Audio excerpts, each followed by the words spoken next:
Welcome to the Compassion Project. This is Jane Smith. I'm from Kelowna, Canada, and I am so honored and excited to introduce to you an amazing woman, Bamini, from Malaysia, Sabah, Malaysia. And I just feel super honored because I had started the Compassion Project, and I had posted in a group. We both belong to a Facebook group with Brene Brown, who we love. And she responded on the post and said that I could interview her. And honestly, I'm just so grateful. So I want to tell you a little bit about this amazing woman. She is an academic in the marketing program at the University of Malaysia Sabah. And she has lived in Sabah for 20 years, right? And from 2013 to 2017, she studied in Melbourne, Australia, which I think is incredible. And that's where that's where you did your PhD. Yes. Right? At the Royal Melbourne Institute of Technology. So she's a doctorate in service marketing and management.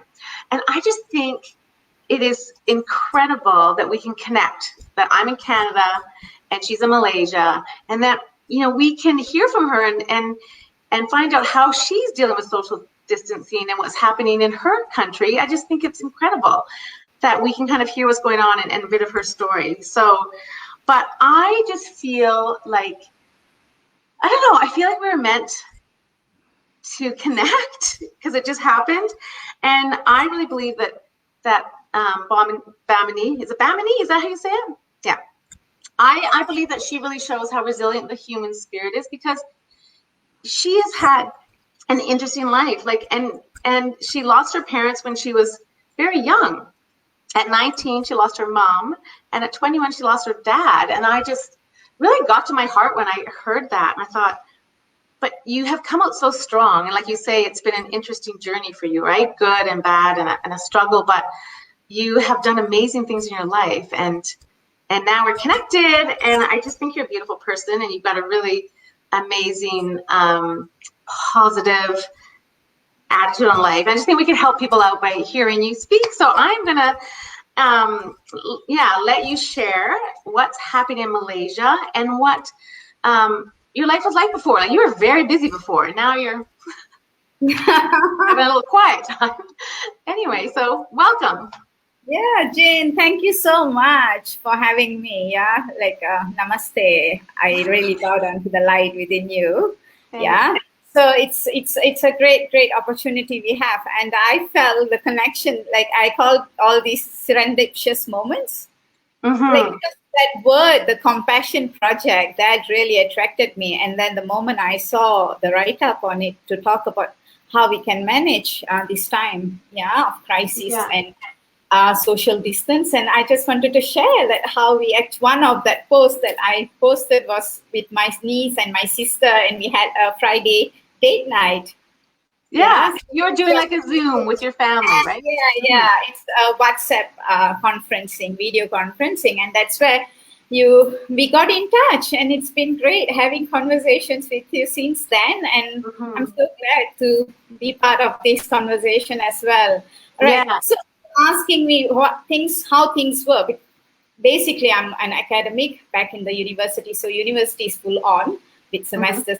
I am heading the marketing program, so there is not only teaching, but we have to do research, and we have to take care, like especially a big cohort of students that we have, their well-being, their academic progress, and all that stuff. Yeah, and what changed after going through this, we are into a movement control order. We call that in Malaysia.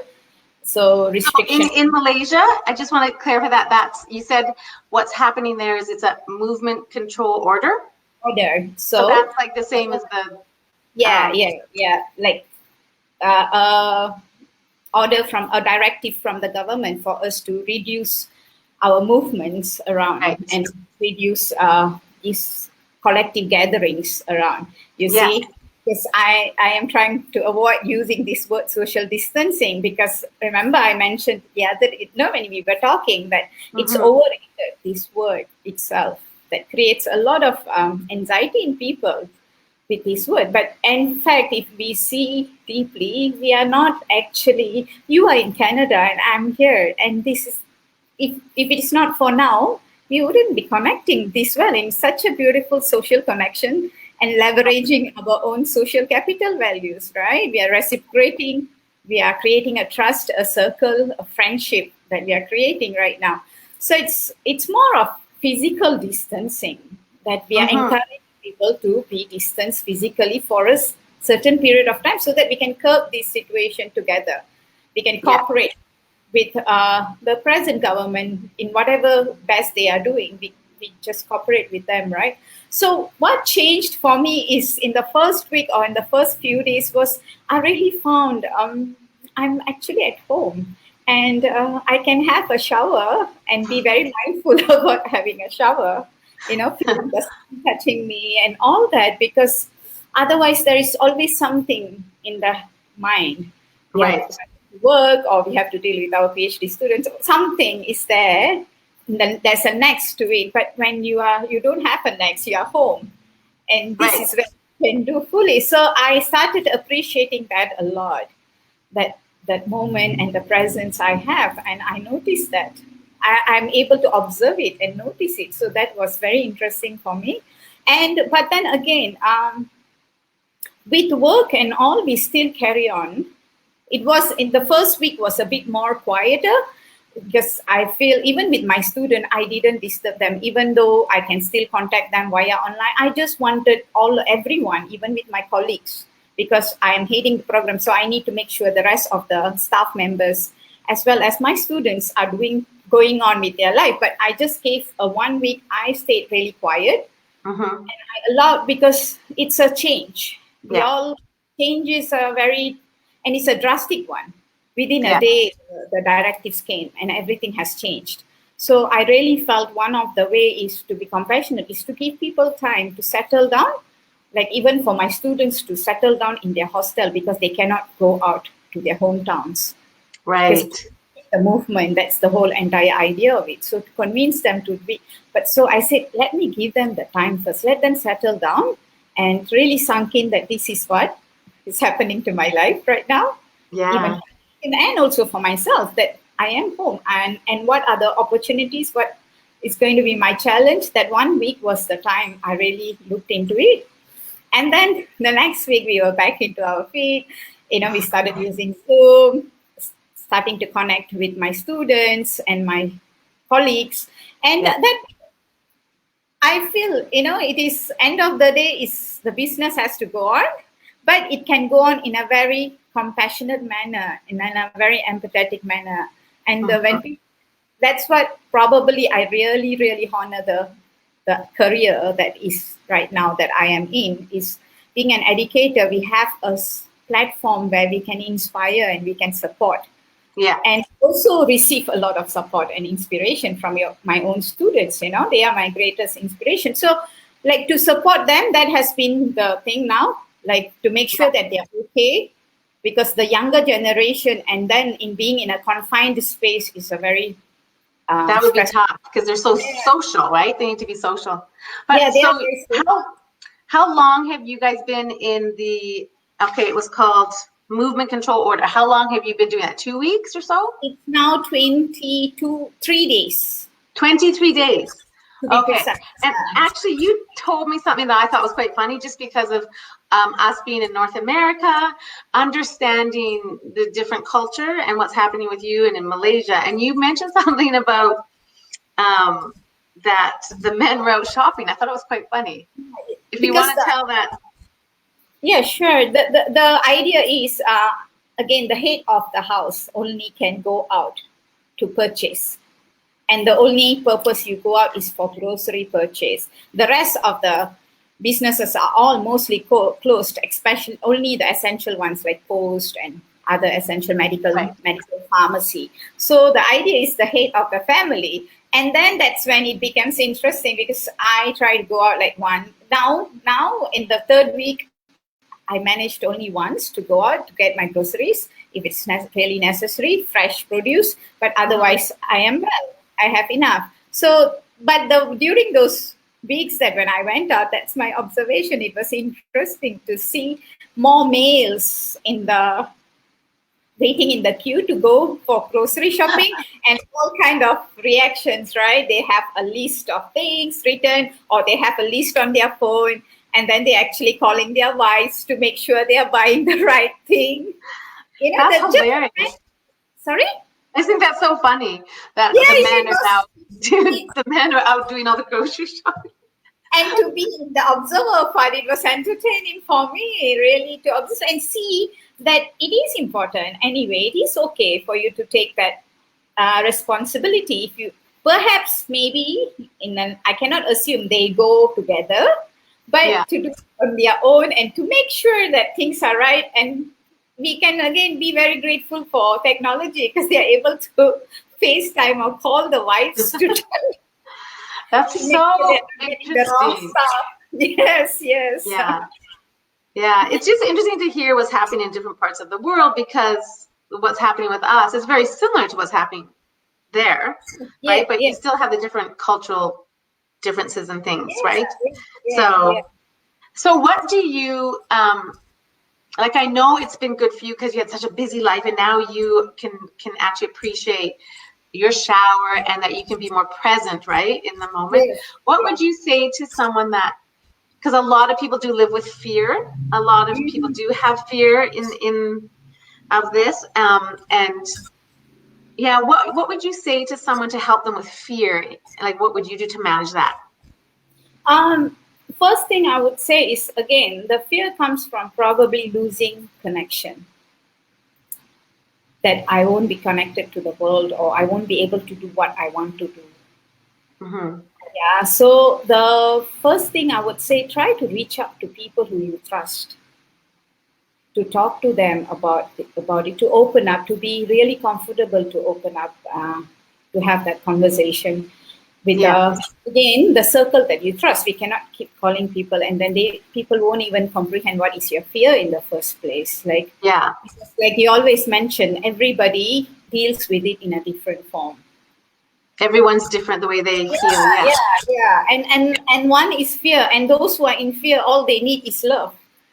Like, they need that support, they need the comfort, they need a safe environment to be. And when they are on their own, then I think the conversation is their safe environment. I mean, to have a conversation with someone, to open up, to really tell that I am afraid of things. And I don't know how it's going to go for me, And then also, perhaps on the other hand, when we are on the other hand, then it's just hearing them. Mm-hmm. Listening, people just want to be heard. Just listen. Like, I was reflecting on the word compassion itself. Then I feel like, for me, I said, what is that reflection of my compassion? Then I said, the ability of me to be able to comprehend passionately what others are going through. That means I'm totally understanding all my passion. I am giving that space and time for them to share. And I try to understand that situation. And sometimes I may not have the answer, but providing that safe space, again, providing them the comfort that they can come and talk to us. So that's for those who have fear. And of course, again, the fear is, we always call it false evidence appearing to be real. Most of it is our projections of what we are not capable of doing, or what we won't be able to achieve because I am confined in this space. But there is no other things as well. If we take time, I think, again, to deal with fear, we also need to give ourselves a lot of mercy and compassion, and see what is in our control. Sometimes the fear comes because I'm not in control. Right. Yeah. And it's a big thing to let go of control, the ego problem, like the battle, to let go of control and say, oh, I'm not in control. I don't know. Because I think, like, right now there's just so much uncertainty, because we can handle being in our homes, but it's that, how long is this going on for? And then, like I feel like in my life right now, nothing has really changed except my mind knows what's going on in the world and what is happening, and that we have to stay home. So if you think too far ahead, this worry sets in. You have to be present in the moment. And I know you meditate twice a day, and Yeah. right, which is I think so good, because we talked about this yesterday. I've only been meditating about a year now, but it's really helping me through this time, because it just gets my mind quiet and I feel way more at peace when I can, just quiet my mind and then be grateful for what we do have, right? Yes. Yeah. Yes, absolutely. And with that, I would suggest to everybody, it's not only meditation, whatever form you feel you're connected to a greater power, the universe, God, the word God, Yeah. it's disturbance. So you call it divine or divine power, or there's a greater power or your own inner power. Yeah. But to have that opportunity, one second, to have that opportunity to spend that a bit of time to sit and reflect or contemplate or really silence the self. Like I mentioned, sometimes we think social connection has to be talking and verbalizing and communicating and appearing and connecting, but there Yeah. is another level we can actually choose to connect to the world, is by remaining really peaceful ourselves, because Mm-hmm. that then I'm a believer of the energy, Right. the vibrations, and there is something more than the physical thing that we are talking about. Therefore, I feel every time I am taking my time to peaceful or make myself really calm and peaceful, I am actually helping a lot of people through these vibrations, through this connection Mm-hmm. to the world. And it's a charity on its own. Yeah. Say, some, because if you see now, nobody's interested in any donation. Of course, we want to make sure people have enough food and they can eat, but people need peace of mind. They Yeah. really need that security feeling, comfortable feeling, and the fear and the worry and anxiety that's reaping off that right now. So we cannot underestimate that 10 minutes or the 15 minutes that we are sitting quietly actually really, really contributing to the greater cause in the world. I Yeah. truly feel. And also, it changes our perspective. It changes our own stability and maturity. And when people are connecting at this hour, family or friends, you are in Mm-hmm. a position, again, probably you are not going to solve their problem, but you are in a platform where they can come to us. Right. I know. Yeah. So it really is a time to get back to the simple things and family, and just, it's funny, when we're all busy, we actually really want the quiet, but now we're like, okay, a little bit like, yeah. But I mean, everything is changing. Everyone is having big changes in their life. Like, I mean, some small, but my family, we are going through big things. My daughter had to cancel her wedding. My husband had to retire from his airline career, which is a big shift. So it's being able to create a new normal, and just accept, I guess. We have to accept Yes. the journey Mm, mm, that we're mm. going on. I think that's what one thing, coming from a multi-racial, multi-belief system background, like Malaysia is very diverse, yeah. Like for Mm-hmm. me, growing up with in the same house in my college days with my Muslim friends, with my Baha'i friends, with my Christian friends, with my Buddhist friends. But then there's one thing that connects us is actually the belief.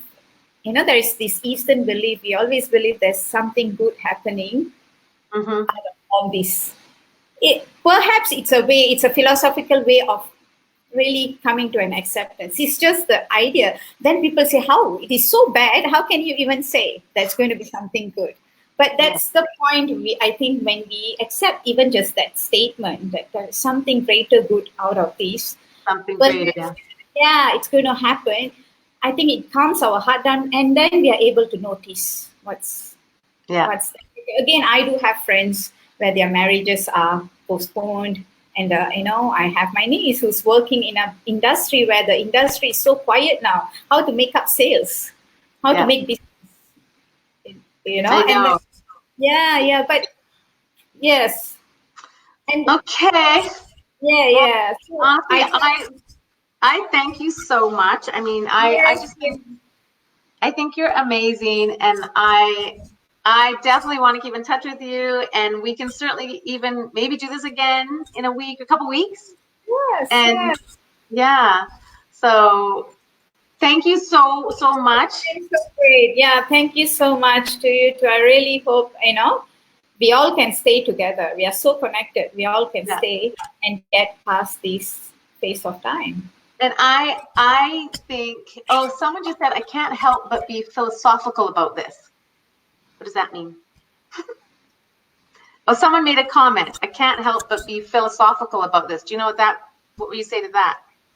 Yeah, that's the thing. It's like sometimes there is certain philosophy that guides you, like Right. your culture, whatever you believe in, right? And we can find that point to really keep reflecting on it and stay. That, like for us, again, in the Eastern culture, that there is something good happening beyond this. There is something better going to happen. So I have the ability to see beyond that or not? Like beyond this present moment, the goodness. Of course, our minds tend to always think what is the drastic thing that is going to happen. I know, yeah. Yeah. So it's a good practice. But she did, I know her, she did put, I do believe that much good will come from this. And I think that's what we all do. We need to just take it day by day, and we need to love our family. We need to take care of ourselves. We need to get more present and turn inward more. And I think the world kind of needs it. So it's almost like reset, reconnect what's important in life. And I just think it's really cool that you and I connected. Yeah, and I think you're a beautiful person. You have so much to offer, and honestly, you too are, and this project is amazing. Okay, well, thank you so much. Thank you. I appreciate you, and we will connect again soon. Sure. Thanks, everyone. Okay, bye. Thanks.